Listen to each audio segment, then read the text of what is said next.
শীত কারো জন্য স্বস্তি, কারো জন্য সংগ্রাম। বর্তমানে বাংলাদেশে তীব্র শীত পড়ছে, কিন্তু এই শীত সবার জন্য একরকম নয়। কারো কাছে শীত মানে আরাম, গরম চা আর কম্বলের উষ্ণতা, আবার কারো কাছে শীত মানে কষ্ট, অসহায়ত্ব আর প্রতিদিন বেঁচে থাকার লড়াই।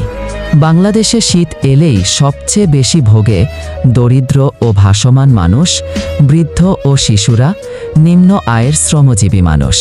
শহরের ফুটপাত, রেল স্টেশন, বাসস্ট্যান্ড বা রাস্তাঘাটে যারা খোলা আকাশের নিচে রাত কাটায়, তাদের নেই পর্যাপ্ত শীতের পোশাক, নেই গরম বিছানা বা কম্বল, নেই ঠান্ডা থেকে বাঁচার ন্যূনতম ব্যবস্থা।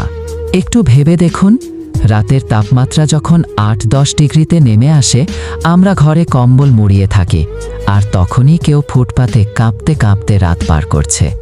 এই তীব্র শীতে দেশের বিভিন্ন এলাকায় দেখা যায় শিশুরা নিউমোনিয়া ও সর্দি জ্বরে আক্রান্ত হচ্ছে, বয়স্ক মানুষ শ্বাসকষ্টে ভুগছে, দিনমজুররা অসুস্থ হয়ে কাজ হারাচ্ছে। শীত শুধু ঠান্ডা নয়, শীত অনেকের জন্য রোগ, ক্ষুধা আর মৃত্যুর ঝুঁকি। আমরা যারা সামর্থ্যবান, একটা পুরনো কম্বল, একটা সোয়েটার, একটু মানবিক সহানুভূতি কারো জীবনে বাঁচার শক্তি হয়ে উঠতে পারে। আসুন এই শীতে মানবিকতার হাত বাড়াই, পাশে দাঁড়াই অসহায় মানুষের। আমাদের একটু সহানুভূতি হতে পারে কারো পুরো রাতের উষ্ণতা।